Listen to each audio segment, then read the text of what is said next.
સહજાનંદ સ્વામી મહારાજની જય। જો ભાઈઓ તથા ભાઈઓને કહેવાનું એ જ છે કે આ વાયુ નહોતું, શરીરે સારું નથી, પણ તમારી બધાની ભાવના ભગવાનની ભાવનાથી આવ્યા છીએ। તો મારે તમને બધાને એ જ ભલામણ છે કે જે આ કથા તમે સાંભળો છો એ હૃદયની અંદર ઉતારજો। બીજું બધું થાય, પણ જો ભગવાનનું અંતરની છે, જો ભગવાનની મૂર્તિ યાદ આવશે તો બેડો પાર થઈ જશે। સ્વામિનારાયણ ભગવાન જેવા ભગવાન આપણને મળ્યા છે। વડતાલમાં તમે દર્શન કરવા જાઓ ત્યારે યાદ રાખજો કે જ્યારે વડતાલનું મંદિર થતું હતું, બ્રહ્માનંદ સ્વામી એ મંદિરનું કામ કરાવતા હતા, ત્યારે સ્વામિનારાયણ ભગવાનના જોવા ગયા છે। અત્યારે તમે જ્યાં મંદિર જાઓ ત્યાં દર્શન કરજો તો એ મંદિરની અંદર ઘુમ્મટમાં પૂતળા તૈયાર થઈને રાખેલા। સ્વામિનારાયણ ભગવાનના હાથમાં હોટી હતી અને એ પૂતળાને બધાને અડાડી આ પૂતળું નાચે, આ પૂતળું નાચે, પૂતળા બધા નાચવા મળ્યા। એના દર્શન તમે કરજો બાપા। આ વડતાલનો મહિમા છે કે આવો આપણને થાળ નહીં મળે, સ્વામિનારાયણ ભગવાન નહીં મળે। માટે હાલતા ચાલતા ખાતા પીતા બીજું બધું કામ કરો, નોકરી કરવા 10 કલાક જાઓ ત્યારે પગાર મળે। તો હવે આ જે ઊંધેમાંથી આ જીવ હતો ત્યારે ભગવાનને પ્રાર્થના કરી હતી કે હે ભગવાન, આમાંથી તું મને બહાર કાઢીશ તો હું તારું ભજન કરીશ। વિચારી લેવાનું બધાને છે। ભગવાને બહાર કાઢ્યો એટલે બહાર કાઢતા એ તો હોવા હોવા કરવા માંડ્યો, હું આવીને તું ત્યાં હોવા હોવા। એટલે ભગવાનને સામું હું ભૂલી ગયો। માટે ભલા થઈને તમે સ્વામિનારાયણ ભગવાન જેવા ભગવાન મળ્યા છે। અત્યારે હાલમાં સ્વામિનારાયણ ભગવાનના મંદિરમાં વડતાલ 5 આરતી થાય છે। એટલે ગામના ભાઈઓ તથા બહાર ગામના ભાઈઓ તથા ભાઈઓ પણ એમને 5 વખત ધૂન કરાવી છે। ધૂન હો, જાતે ત્યાં હાજરી આપી છે। શું કરવા કે એ જીવ બીજી વાતો કરે એની કરતાં ધૂન કરે તો જીવનું સારું થાય ને। તેમ તમે આ મંદિરમાં આવીને જે કથા સાંભળી છે તો ભલા થઈને અંતરમાં ઉતારજો। અને બધાને હાથ જોડીને વિનંતી કરું છું, પુરુષ મને બાયો બધાને, કે તમે ભજન કરતા હશો ખરા, પણ એ મનમાંનું ભજન કરતા એમાં કંઈ અર્થ નહીં। પણ હવે નિયમ લેજો આજથી આ કથામાં કે રોજ જે બાયો તથા બાયો હો માળા ફેરવે, હો માળા ફેરવે, હો માળા ફેરવે। ચાલો તાળીઓ પાડો।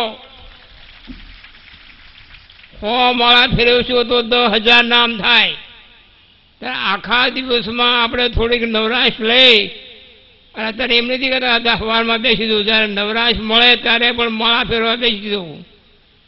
હો માળા ફેરવશો તો 10,000 નામ થાય। તો એ મૂડી આપણી સાચી કહેવાય। આ અંતરમાં 3 શત્રુ રહેલા છે। માણસ માત્રમાં 3 શત્રુ રહેલા, કામ, ક્રોધ ને લોભ। એને જો અંતરમાંથી કાઢવા હોય તો આ ઉપાય છે, તો તરત એ નીકળી જશે અંતર, તરત ભગવાન વાસ કરી રહેશે। નકાર એ અંતરમાં હોય ત્યાં સુધી ભગવાન અંતરમાં વાસ કરીને રહી ન શકે। અને ભગવાનનું ભજન કરો કેવી છીએ, પણ આ જીવનો એવો વળગાડનો સ્વભાવ છે, વિષય વસન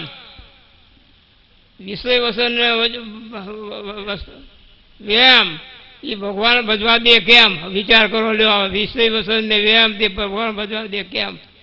એટલે ભલા દે એટલું ખાસ ભલામણ કરજો। મારે તે હવા એવું નહોતું, અત્યારે જે આ સભાની અંદર બેઠો છું એ મારું મન જાણે છે। ભગવાન રાખે ત્યાં સુધી રહેવાનું છે, મેં તો ભગવાનને એવું કહ્યું છે।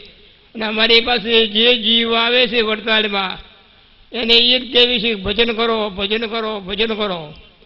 અને અત્યારે ઘનશ્યામ મહારાજની અમે સેવા કરવી છે। ઊભા ઘનશ્યામ મહારાજ છે, પ્રસાદીના બનાવેલા ભગવાન સ્વામિનારાયણ ભગવાન હતા નહીં, ભગવાનને અડેલા એ મૂર્તિની સેવા કરે। સવારમાં હું શણગાર કરવા જાઉં, પછી આ સાધુને ચાવી આપી દઉં। 3:30 વાગે જાગું અને પછી હું શણગાર કરવા જાઉં છું। અત્યારે કાંઈ હો બાપા, શુક્રવારે ભગવાનને રાજી કરવા, પછી પાદરો મંદિરમાં આવીને ધૂન ચાલુ કરાવવું. એટલે જો સ્વામિનારાયણ ભગવાનનું ભજન કરશો હાલતા ચાલતા તો તમે છોકરાને કહી શકશો ભજન કરો ભજન કરો, મંદિર જાઓ મંદિર જાઓ.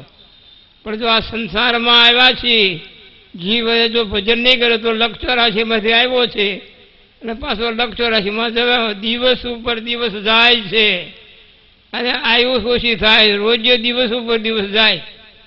જે દિવસ ભજન ન થયું તે દિવસ નકામો જો માની લેજો.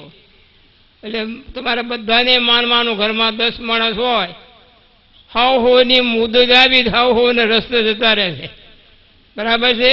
12 ગામ જાતમાંથી કાગળ લખે કે 2 દી પછી આવીશ, ચિંતા ન કરશો. અને આ જેલું માણસ કોઈ કાગળ આવ્યો છે કે મને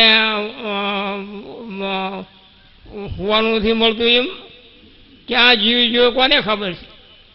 એટલે આ જીવને વાસનાનું બળ ખરેખરું છે. માટે સ્વામિનારાયણ ભગવાન જેવા આપણને ભગવાન મળ્યા છે.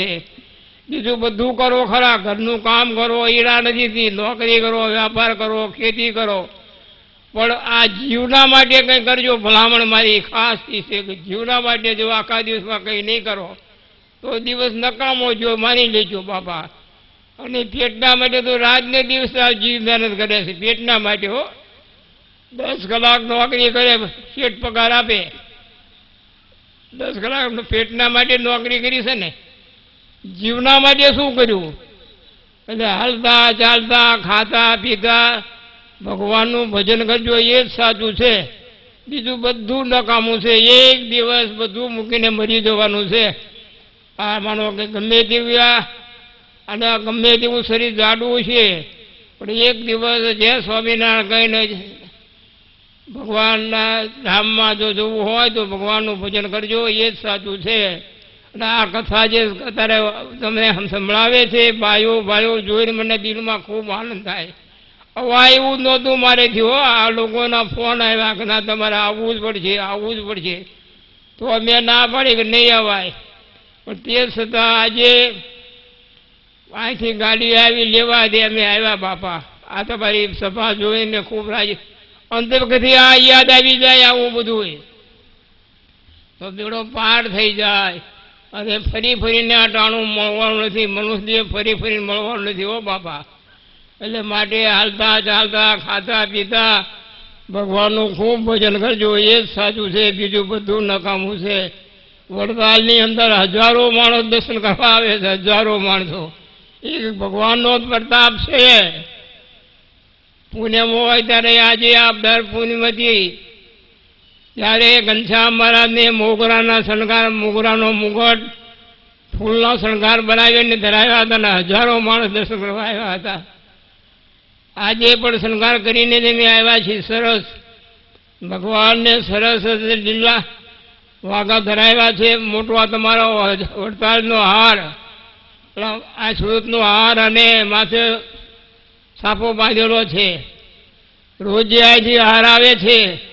એ રોજ મેં આખા દિવસમાં આજે એક હાર આ મોટા ભગવાનને ધરાવવાનો, એક નાના ભગવાન થઈને ધરાવીને બીજા ખીસવા નીકળે 5 દી ચાલે, 5 દી સુધી 10 હાર આવે તો.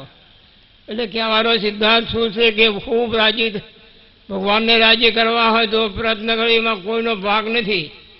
તમે જે ભજન કરશો એમાં કોઈનો ભાગ નથી. મહેનત કરશો, પૈસા ભેગા કરશો, એમાં બધાનો ભાગ છે, છોકરાનો ભાગ છે, બધાનો ભાગ છે.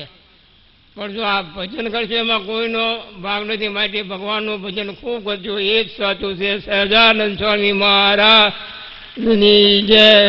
અને મેં તમને બધાને નિયમ આપ્યું છે, એ તમારા જીવના માટે આપ્યું છે. કોઈ મનમાં એમ રાખશો નહીં. 100 માળા તો રમતમાં થઈ જાય. 100 માળા શું હવે, માળા ગમે ત્યારે ટાઈમમાં માળા લઈને બેસી જાઓ એકાદમાં ખૂણામાં જઈને, તો એ માળા 100 માળા થઈ જાય બાપા.